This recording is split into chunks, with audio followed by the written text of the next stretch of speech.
नमस्कार। लोकसभा 2024 का जनादेश आ चुका है। बीजेपी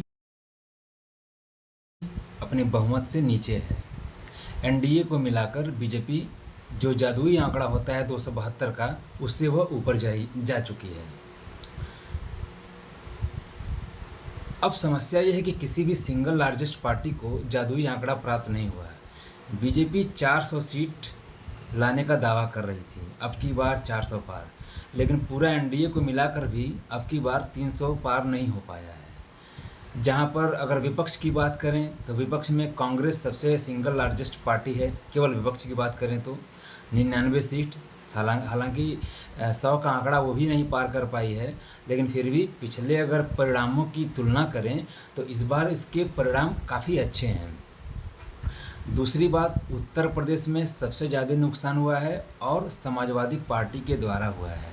समाजवादी पार्टी और जो कांग्रेस की जो कोalition की जो सरकार थी उत्तर प्रदेश में, उसने बीजेपी को बहुत बड़ा झटका दिया है और इसी के कारण बीजेपी 272 के आंकड़े को छू नहीं पाई।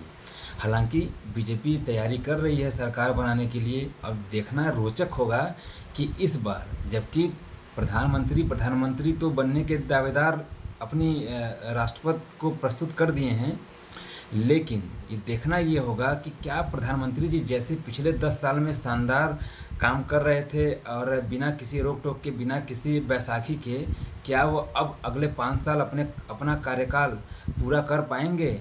ये देखने वाली बात होगी। बहरहाल हम बात करते हैं कि रिजल्ट का, जो 2024 का जो रिजल्ट आया है, इसके बारे में थोड़ा सा पहले एक शॉर्ट व्यू हो लिया जाए। देखिए, यह रिजल्ट आप लोग ज़्यादा लोगों के माध्यम से सुन रहे होंगे कि पीडीए, पिछड़ा, दलित और आदिवासी, इसके बेस पर लड़ा गया है और समाजवादी पार्टी और कांग्रेस ने ये मुद्दा संविधान बचाओ, ये ज़्यादा ठीक है। ये मुद्दा ग्राउंड पर काम किया होगा, काम शायद किया भी है, लेकिन अभी भी कहीं ये चर्चा नहीं हो रही है कि बेरोजगारी एक सबसे बड़ा मुद्दा था। महंगाई, जो गांव के क्षेत्र में महंगाई, लोगों के पास पैसे नहीं हैं। आप अगर विकास की तुलना करते हैं, ठीक है, एक्सप्रेसवे बने और आप पूरे दुनिया में भारत का नाम हो रहा है, तरक्की हो रहा है, लेकिन अगर इसी देश के जो शेयर मार्केट में जो लिस्टेड कंपनीज हैं, उनका आप रिजल्ट का जब एनालिसिस करते हैं, फिर आप देखते हैं कि एचयूएल जैसी कंपनी, हिंदुस्तान यूनिलीवर जैसी कंपनी का जो ईयरली जो सेल्स ग्रोथ होता है वो 2%, 2.5% होता है, और आप जो जीडीपी का आंकड़ा जब प्रस्तुत कर रहे हैं, वो प्रस्तुत कर रहे हैं आप 8% पे, तो कहाँ मैच कर रहा है? तो कहीं ना कहीं आपने कैलकुलेशन गलत किया। आपका मतलब रूलिंग पार्टी, आपको लगता था कि आप 400, आप हसीन सपने देख रहे थे और ग्राउंड रियलिटी कुछ और था। हालांकि सरकार तो देखिए, अभी भी इंडिया गठबंधन भी जो है तैयारी कर रहा है सरकार बनाने की, लेकिन वो भी बहुत कारगर नहीं रहेगा। अगर उसमें समस्या यह है कि उसमें प्रधानमंत्री कौन बनेगा, और क्या नरेंद्र मोदी अगर प्रधानमंत्री बनते हैं तो क्या पिछले 10 सालों में जैसे वो बोल्ड डिसीजन लिए हैं, क्या आगे भी वो ले पाएंगे? दूसरी बात कि भारतीय जनता पार्टी अब इस देश में केवल हिंदी हार्टलैंड की पार्टी नहीं रह गई है। भारतीय जनता पार्टी अब नेशनल पैन इंडिया पार्टी बनती जा रही है। आप रिजल्ट उठा के देख लीजिए, केरल में बीजेपी की 10% जनाधार बढ़ा है, तमिलनाडु में इसका खाता खुल गया है, उड़ीसा में तो इसकी प्रदेश में सरकार, विधानसभा में सरकार बनने जा रही है। अमूमन हर राज्य में, इसमें आंध्र प्रदेश में, तेलंगाना में, हर जगह इसकी सीट बढ़ी है। बीजेपी को जो सबसे बड़ा जो डेंट पड़ा है वह है उत्तर प्रदेश। उत्तर प्रदेश में बीजेपी को बहुत नुकसान हुआ है। इसके पीछे सबसे बड़ा जो कारण है, ये समाजवादी पार्टी का बहुत मजबूती से लड़ना। अखिलेश यादव ने ग्राउंड पर बहुत मजबूती से काम किया है, और कांग्रेस अध्यक्ष राहुल गांधी का मैच्योर हो जाना। अब राहुल गांधी पहले जैसे बचकाना हरकतें नहीं करते हैं, बचकाना भाषण नहीं देते हैं। अब वो बहुत ही मैच्योरिटी से अपनी बात को बताते हैं, और चाहे वो खटाखट हुआ, चाहे वो ठकाठक हुआ, और जो महालक्ष्मी योजना हुआ, इन बातों को जनता तक सीधे पहुंचाए, इसका फ़ायदा उनको मिला। दूसरा टेकअवे यह था कि अब बीजेपी अब हिंदी हार्टलैंड की पार्टी बस अब नहीं रह गई है, अब ये बीजेपी पैन इंडिया पार्टी बन गई है। अब तीसरा बात, बीजेपी अब स्ट्रांग अपोजिशन भी अब फेस करेगी संसद में। बीजेपी का और एनडीए का अभी तक का जो आंकड़ा है वो 292-93 दिखा रहा है। 292 ही मानिए, 292 बीजेपी का है, 234 इंडिया गठबंधन का है और 17 सीट अदर्स का है। टोटल मिलाकर 543 सीट्स होते हैं जो संसद के इसी 2024 में इतने सीटों पर चुनाव हुए थे। दूसरी बात पे अगर आते हैं हम, तो उत्तर प्रदेश में हार का सबसे बड़ा कारण और सबसे बड़ा जो चौंकाने वाला जो आंकड़ा था वो ये था, अयोध्या में बीजेपी हार गई। इसमें डबल इंजन की सरकार काम नहीं आई।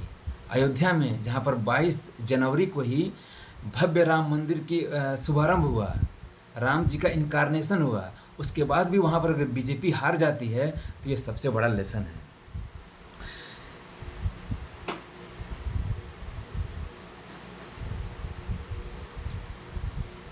बात अगर महाराष्ट्र की करें तो महाराष्ट्र में जो बीजेपी ने एक सबसे गंदा काम ये किया कि उसने शिवसेना को तोड़ दिया दो भागों में।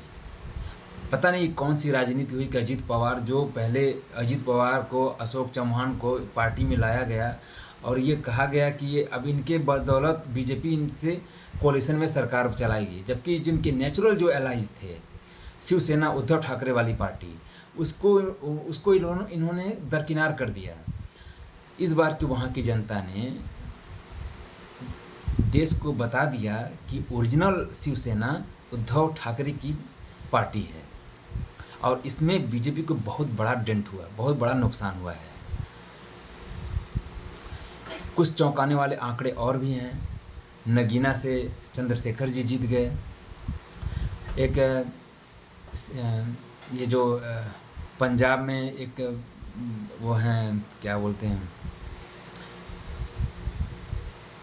अमृतपाल सिंह, वो खालिस्तानी सेपरेटिस्ट लीडर, वो भी जीत गए।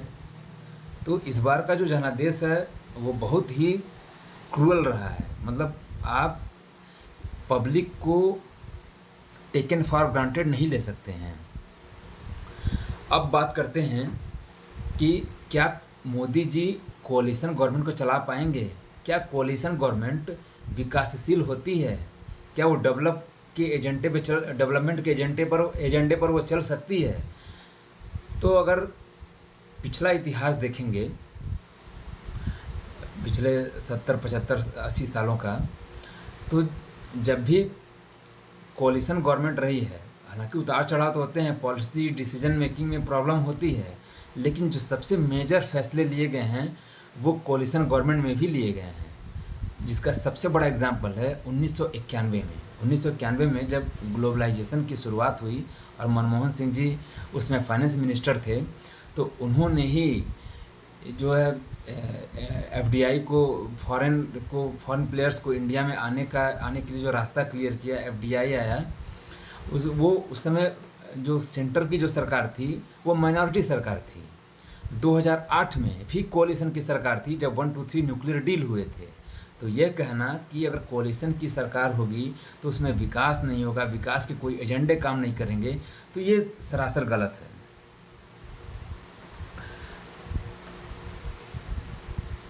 लेकिन क्या यह जो 2024 का जो जनादेश है, क्या पर्सनल ये मोदी की डिफीट है? क्या ये मोदी जी का हार है?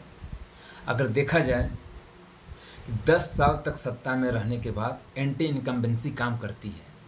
कोई भी अगर 10 साल तक है तो उसके तमाम फैसलों से कोई नाराज़ होगा, कोई खुश होगा, अमूमन एक एंटी इनकम्बेंसी होती है। लेकिन उसके बावजूद बीजेपी अकेले 240 सीट लाती है और पूरा जो 20 दलों का जो एक इंडिया गठबंधन था वो 234-35 पे अगर सिमटता है तो मोरल विक्ट्री तो बीजेपी की होनी चाहिए।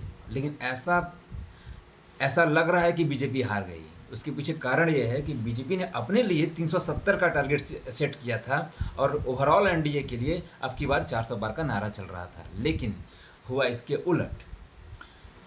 बीजेपी अपने दम पर सत्ता नहीं बना पाई। 272 का जादुई आंकड़ा नहीं टच कर पाई। और जो उसकी एनडीए की जो एलाइज़ हैं वो बहुत ट्रस्टवर्दी हैं नहीं।